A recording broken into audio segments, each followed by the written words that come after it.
Hey guys, जय श्री कृष्णा, राधे राधे। कैसे हो आप लोग? उम्मीद करती हूँ आप सब लोग अच्छे होंगे। मैं भी एकदम अच्छी हूँ। तो काफ़ी टाइम के बाद मैं ना आप लोगों के साथ में मैं अपना रूटीन ब्लॉग शेयर कर रही हूँ, वो भी मॉर्निंग का। क्योंकि कुछ टाइम से ना थोड़ा सा घूमना फिरना चल रहा था तो रूटीन ब्लॉग आ ही नहीं रहा था। तो सोचा चलो आज से कंटिन्यू करती हूँ, क्योंकि मेरा जो चैनल है वो रूटीन ब्लॉग का ही है, तो इसीलिए। और सुबह सुबह का टाइम है, मैं नहा धो के और बच्चों का लंच बनाने की तैयारी कर रही हूँ, कि मुझे बच्चों का लंच तैयार करना है। तो आज मैं बनाने वाली हूँ आलू के पराठे। सॉरी, बनाने वाली नहीं, बना चुकी हूँ आलू के पराठे। तो दोनों ही बच्चों को आलू के पराठे दे रही हूँ आज, क्योंकि फिलहाल मेरे पास में ना कुछ सब्जी नहीं थी। मतलब ऐसी सब्जी नहीं थी कि जो मैं बच्चों को दे सकूँ। गाजर गोभी का ये था, बच्चों को मना कर दिया था कि नहीं खानी। तो भिंडी मोस्टली बताती हूँ, भिंडी नहीं थी, तो भिंडी होती तो मैं बना देती दोनों को अलग अलग, क्योंकि हर्षित को ना थोड़ा सा कम पसंद है आलू के पराठे। लेकिन अब उसको ना बहुत टाइम हो गया मुझे आलू के पराठे दिए हुए, तो मैंने सोचा चलो आज थोड़ा सा डिफरेंट करके देती हूँ। और उसने खा भी लिए थे। पहले तो मेरे मन में ये था कि पता नहीं खाएगा नहीं खाएगा, लेकिन जब मैंने उसका स्कूल से आने के बाद में लंच चेक किया बॉक्स, तो उसने खा लिया था। तो मुझे सुकून मिला कि हाँ चलो खा के आया है। वरना देखो फॉर्मेलिटी करने से कोई फ़ायदा नहीं है। जब अपना बच्चा खा के ही नहीं आता तो फिर हमारी सुबह की मेहनत से करने का कोई फ़ायदा नहीं है। मुझे कोई संकोच नहीं होता है 2 सब्जी 3 सब्जी 4 सब्जी या कुछ भी अलग बनाने में, क्योंकि अगर आपके फैमिली मेम्बर, अगर आपके घर वाले बच्चे शौक से खाना खाते हैं ना, तो 2 सब्जी और 3 सब्जी बनाने में कोई फ़र्क नहीं पड़ता है। तो अभी मैंने बच्चों का लंच पैक कर दिया है और बस उनको नाश्ता के लिए ना मैं ब्रेड सेक देती हूँ। फिलहाल ब्रेड ही सेक रही हूँ, क्योंकि सुबह दूध बिस्किट खा लिया था बच्चों ने, और उनका लंच जो होता है ना वो 12 बजे होता है। तो 12 बजे तक सिर्फ दूध बिस्किट के सहारे नहीं रह सकते ना, क्योंकि हम तो नाश्ता कर लेते हैं, 9 साढ़े 9 बजे तक नाश्ता करते हैं, कभी पोहा सैंडविच वगैरह कुछ भी खा लेते हैं। लेकिन बच्चों को नहीं मिल पाता है, सुबह जल्दी जाते हैं ना, इसीलिए। तो मैंने सोचा चलो इनको ब्रेड दे देती हूँ, खा भी लेंगे ब्रेड के साथ, नमकीन के साथ में। तो दोनों के लिए एक एक ब्रेड सेक देती हूँ। कुछ हल्का फुल्का चाहिए बच्चों को सुबह खाने के लिए, वरना फिर इनकी वैसे वीक है और फिर मौसम चेंज हो रहा है तो फिर और भी ज़्यादा दिक्कत होती है। खासकर जब इनकी इम्यूनिटी इतनी वीक है, जैसे ही मौसम चेंज होता है, सर्दी से गर्मी गर्मी से सर्दी, तो इनकी तबीयत ख़राब हो जाती है। एक बार तो हो भी चुकी है, लेकिन अभी जो मौसम है ना वो बहुत ज़्यादा टिपिकल वाला मौसम है। समझ में नहीं आता कि गर्मी हो रही है या थोड़ा सा ठंड का मौसम है। तो इस वजह से बच्चों को थोड़ा सा पहना के रखती हूँ। तो सुबह सुबह स्कूल जाते हैं बाइक से तो ठंड लगती है, तो जैकेट वगैरह इनकी जो है स्कूल वाली वही पहन के जाते हैं। और यहाँ पे अभी दोनों को मैं नाश्ता लेके आई थी, दोनों नाश्ता कर रहे हैं। तब तक मैं चोटी बना लेती हूँ, क्योंकि आज लेट हो गई थी मैं काफ़ी।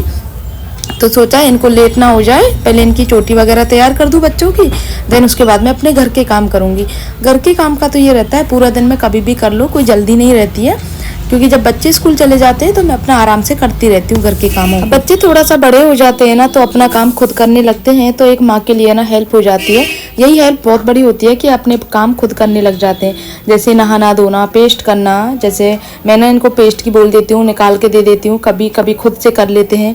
नहाना धोना हो जाता है बच्चों का, यूनिफॉर्म पहन लेते हैं। किसी किसी में हर्षित को दिक्कत आती है तो वो मैं पहना देती हूँ, बाकी एयरकॉम करना वगैरह सब कुछ खुद कर लेते हैं। शूज़ भी पहन लेते हैं कभी कभी। तो स्वरा तो मेरी खुद से तैयार हो ही जाती है, सिर्फ चोटी बनाना रहता है, क्योंकि उसको आती नहीं है। पोनी टेल वगैरह तो बना लेती है वो, बस ये गूंथ के चोटी नहीं आती है, और प्रॉपर बनानी पड़ती है स्कूल की वजह से।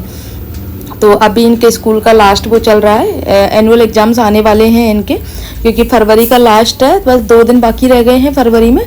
तो उसके बाद में फिर होली की तैयारियां हो जाएंगी, होली की छुट्टियां हो जाएंगी। होली के तुरंत बाद बच्चों के एग्जाम्स है 6 तारीख से।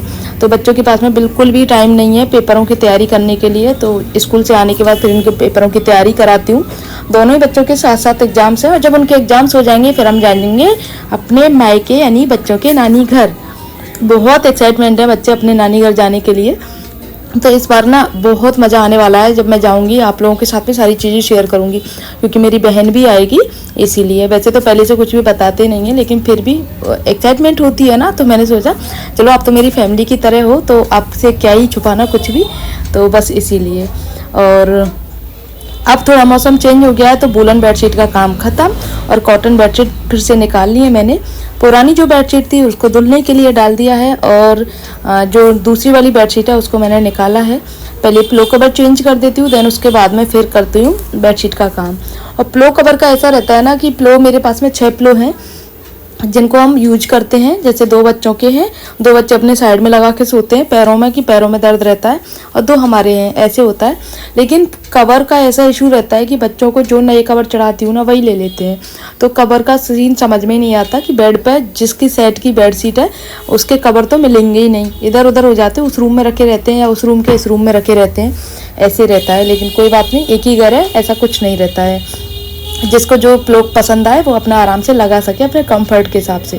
और कभी कभी तो ऐसा रहता है कि हमें जो प्लो मिलना चाहिए वो मिलता ही नहीं है और हमारी गर्दन में दर्द हो जाता है, खासकर मेरी गर्दन में, क्योंकि प्लो का ये रहता है ना कि अगर ठीक से नहीं लगे, अच्छे मतलब कंफर्टेबल नहीं लगे तो नहीं होता। और कंफर्टेबल से मुझे याद आया, जब हर्षित से बोलते हैं ना, हर्षित कंफर्टेबल जब बोलता है कमटफेबल बहुत प्यारा लगता है इन शब्दों को बोलता हुआ। दिशु बहुत बुलवाती थी इसको कमटफेबल, हर्षित कंफर्टेबल बोलना, जब बोलता था कंफर्टेबल तो ये बेडशीट बिछ चुकी है, कॉटन बेडशीट का ये रहता है, बहुत प्यारी लगती है बिछने के बाद में। तो मैंने इनको चारों कोने से दबा के जब बिछाया है, और अब साथ में इसके प्लो कवर वगैरह लगा देती हूँ, फिर करती हूँ पूरे रूम की सफाई।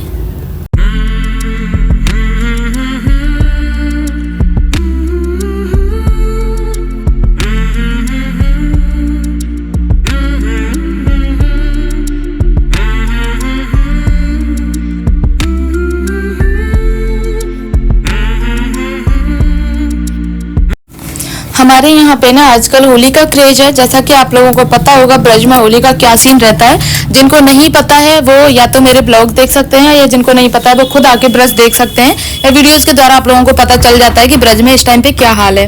तो इस टाइम पे गुलाल उड़ता है इतना कि सड़क पे मतलब गुलाल ही गुलाल आपको नजर आता है, धुआं धुआं कुछ ऐसा नजर आता है। और धूल मिट्टी इतनी ज्यादा आ जाती है घर के अंदर, क्योंकि थोड़ी बहुत देर तो गेट खोल के रखने ही पड़ते हैं वेंटिलेशन के लिए, लेकिन उसी में से धूल इतनी आ जाती है भाई, मतलब कि साफ करो और फिर शाम तक इतना ही हो जाता है कि साफ किया ही नहीं है क्या।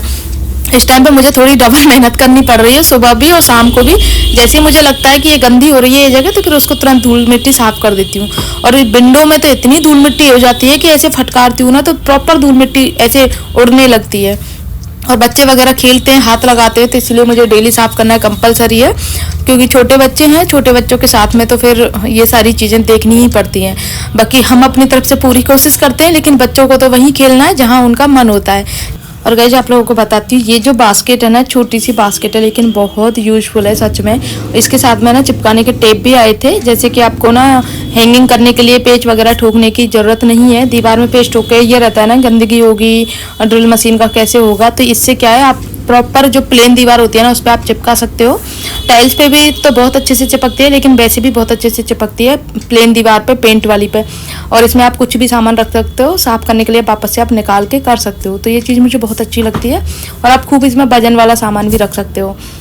और ये जो चीज़ें होती है ना छोटी छोटी, हमारे घर में बहुत यूजफुल होती हैं। खासकर मैंने ये मंगाई थी बाथरूम के लिए, लेकिन हमारी जो बाथरूम में दीवारें वो टाइल्स हैं वो थोड़ी 3D में है, यानी उभरी हुई टाइल्स हैं, तो इस वजह से ना प्रॉपरली चिपका नहीं था।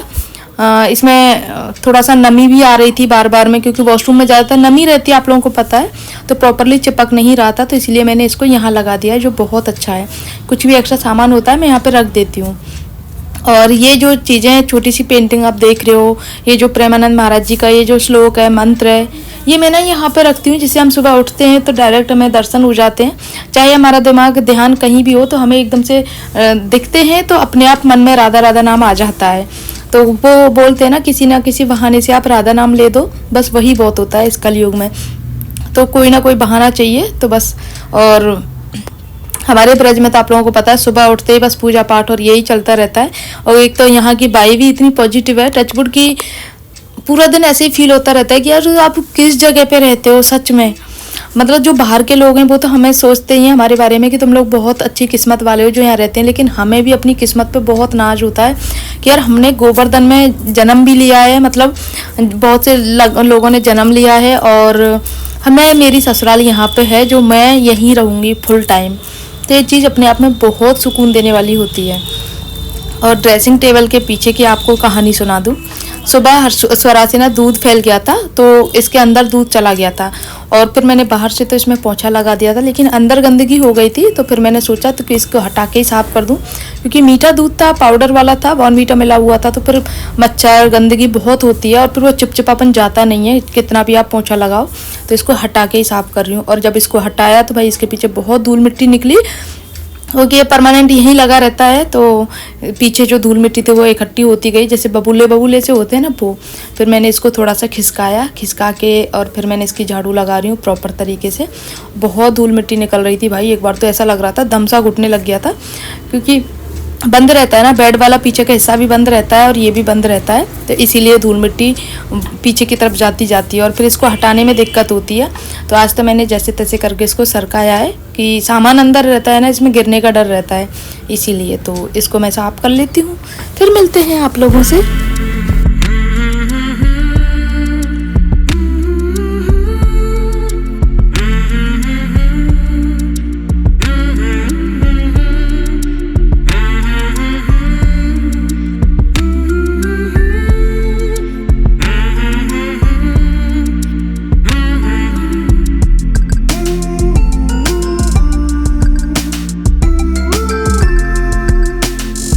तो गाइस अपने रूम की साफ़ सफाई करने के बाद में फिर मैं आ गई हूँ किचन में नाश्ता बनाने के लिए, क्योंकि पतिदेव बस आते होंगे बच्चों को छोड़ के, तो मैं जब तक नाश्ता तैयार कर देती हूँ।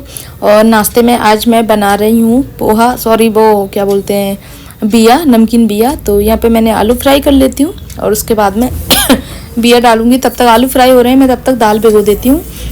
दाल बनानी है और आलू की सूखी सब्जी, मैंने सुबह बच्चों को लंच बनाया था ना, तब भी की आलू की सूखी सब्जी रखी हुई है, तो वो काम में आ जाएगी। तो यार थोड़ी सी दाल भिगो दूँ और उसके बाद में फिर खाने की तैयारी करूँगी। साथ साथ में एक साथ में दो काम होते चलते हैं, तो फिर मुझे थोड़ा ज़्यादा ईजी लगता है काम। दाल भिगो दिया है, कुकर में चढ़ा दूंगी। और फिर दलिया भी बनाना है मम्मी का, क्योंकि मम्मी ने बोला है मेरे लिए दलिया बनाना, तो उनके लिए दलिया बनानी रखना है। तो ये काम मैं थोड़े से अभी कर लेती हूँ, क्योंकि फिर किचन में आऊँगी, फिर खाना वगैरह बनाना है, तो गैस तीनों ही भर जाती हैं, तो फिर प्रॉपर अलग से टाइम के लिए खड़ा रहना पड़ता है मुझे। तो इसीलिए अब एक दो सीटी लगा दूँ दलिया में, उसके बाद में फिर दोबारा खोल के बंद कर दूँगी, क्योंकि 2 बार में दलिया होता है ना, एक बार तो उफन जाता है पूरा, तो फिर दोबारा में बनता है। तो ये सारे काम कर लेती हूँ। किचन में एक काम नहीं होता, किचन में बहुत सारे काम होते हैं, जिनको आप ना तो काउंट कर सकते हो, ना आप किसी को बता सकते हो, क्योंकि छोटे मोटे बहुत सारे काम होते हैं। तो सुबह ना हर्षित को, बच्चों को दोनों को आलू के पराठे बनाए थे, सॉरी मैं भूल गई थी, आलू बच गए थे, तो अब आलू की सूखी सब्जी बना रही हूँ। तो मुझे बहुत पसंद है आलू की सूखी सब्जी, खासकर अगर इसमें मटर मिल जाए तो ज़्यादा अच्छी रहती है। लेकिन अभी मैं मटर नहीं डाल रही, क्योंकि मम्मी को थोड़ी सी परेशानी हो रही है इस टाइम पे, कि तबीयत तो उनका लगता है शायद बीपी की परेशानी हो सकती है। वैसे तो है नहीं मम्मी को, लेकिन फिर भी उनको लग रहा है, तो चक्कर वगैरह की परेशानी है। एक तो मम्मी सुबह जल्दी उठती हैं और मौसम इस टाइम पर थोड़ा ऐसा है कि पता नहीं चलता, गर्मी है सर्दी है, दोनों का मिक्स कॉम्बिनेशन है इस टाइम पे, तो इस वजह से भी थोड़ा सा लगता है। स्वेटर पहन लो गर्मी लगती है, उतार दो ठंड लगती है, ये सीन है। और मम्मी तो हमेशा ही पहन के रखती हैं, आप लोगों ने देखा होगा, कैप भी पहन के रखती हैं, स्वेटर भी पहन के रखती हैं। और अभी तो हमारे पापा हीटर चलाते हैं, सुबह शाम जैसे थोड़ा मौका मिलता है तो हीटर चलाते हैं दुकान से आने के बाद में, और सुबह भी जब घूम के आते हैं तो हीटर चलाते हैं। और जब तो इतनी गर्मी लगती है, लेकिन पापा की आदत है, सबसे पहले गर्मी लगती है, सबसे पहले ठंड लगती है, तो ये वाला सीन रहता है। और यहाँ पे बन चुकी है सब्जी गाइस, और हमारे बिया भी बस बनने वाले हैं, पतिदेव का इंतज़ार कर रहे हैं। इसको मैंने तैयार करके नीचे भेज दिया था, लेकिन इसके बाबा ने इसको दोबारा भेजा है कि जा स्वेटर पहन के आ, बाहर हवा चल रही है। तो ये आया है, मम्मा मुझे स्वेटर पहना दो। वैसे इनके स्कूल में ना पंखा चलता है, लेकिन फिर भी मुझे अब बाबा ने बोला है तो थोड़ा सोचा चलो पहना देती हूँ। और मौसम भी ऐसा है ना इस टाइम पे, बच्चे बहुत जल्दी बीमार हो जाते हैं, और ये दिन कुछ होते ही ऐसे हैं उलास तक के, तो इतना ध्यान ज़्यादा रखना होता है बच्चों का। तो इसको मैंने स्वेटर पहना के भेज दिया है, और ये अब आराम से स्कूल जाएगा, मैं अपने आराम से काम करती रहूँगी। तो सब लोगों ने नाश्ता कर लिया था, पहले भोग लगाया ठाकुर जी का, और गर्मा गर्म सब लोगों ने बिया खाए। और अब मेरा रह गया था सिर्फ पोंछा लगाना, तो सोचा चलो पोंछा लगाने का काम भी कर लेती हूँ। और भाई पोंछा लगा के ना साड़ी पहन के नहा धो के फिर थोड़ी दिक्कत होती है, और क्योंकि गीली हो जाती है ना पूरी साड़ी, और मैं हमेशा बैठ के ही पोंछा लगाती हूँ, मुझे वाइपर का पसंद नहीं आता है। इमरजेंसी हो या कुछ तबीयत ख़राब हो तो एक बात अलग हो जाती है, लेकिन मैं हमेशा बैठ के पोंछा लगाती हूँ। मुझे खुद को सुकून भी मिलता है, और मेरी थोड़ी सी एक्सरसाइज भी हो जाती है, ये कह सकते हो आप। मेरा फिट रहने का सबसे बड़ा राज ये है कि मैं अपने घर के काम खुद करती हूँ। जो मुझे लगता है कि जितना ज़्यादा पॉसिबल होता है ना, उतने काम मैं खुद करती हूँ। थोड़ा सा एक्स्ट्रा एनर्जी भी लगती है। और फिर मेरा आपको पता है ना, उतरने चढ़ने का सीढ़ियों का इतना रहता है, तो ऑटोमेटिक एक्सरसाइज हो जाती है। तो ये मेरा फिट रहने का राज मान सकते हो आप लोग। बाकी मैं अभी मेरे पति तो मुझे बहुत बोलते हैं कि तू थोड़ा सा घूमने जाया कर, तेरे पैरों में दर्द होगा, क्योंकि पैरों में दर्द तो होता है मेरे, चाहे सीढ़ियों से मान लो चाहे किसी भी चीज़ से मान लो। तो अभी तो बोलते हैं कि अभी तो तेरी एज इतनी नहीं है, लेकिन जैसे जैसे एज बढ़ेगी फिर पैरों में दर्द की दिक्कत होगी। इससे अच्छा है अभी संभल जा और थोड़ा सा घूमने का रूटीन बना ले अपना, आराम से थोड़ा सा जल्दी उठाकर और फिर घूमने जाया कर। लेकिन मुझसे जल्दी उठा ही नहीं जाता है, अगर उठ जाती हूँ तो पूरा दिन सिर में दर्द, तो ऐसा भारीपन सा रहता है, तो इसीलिए मैं नहीं उठती हूँ। बाकी देखो समय के हिसाब से चेंजेस लाना बहुत ज़रूरी होता है, वरना फिर अगर चेंज नहीं लाओगे तो आपकी लाइफ बिल्कुल गिरती चली जाएगी आपकी हालत। इसीलिए तो यहाँ पे मेरा पोंछा लग चुका है सॉरी। मौसम है ना भाई, इसका क्या बताऊँ आप लोगों को, मैं बहुत परेशान हूँ इस मौसम से। ना तो ठंड का मौसम है ना गर्मी का है, पहन लो तो दिक्कत होती है और काम करते करते पसीने आ जाते हैं। तो ब्लॉग को करती हूँ यहीं पर एंड, मिलते हैं नेक्स्ट ब्लॉग में, तब तक के लिए बाय।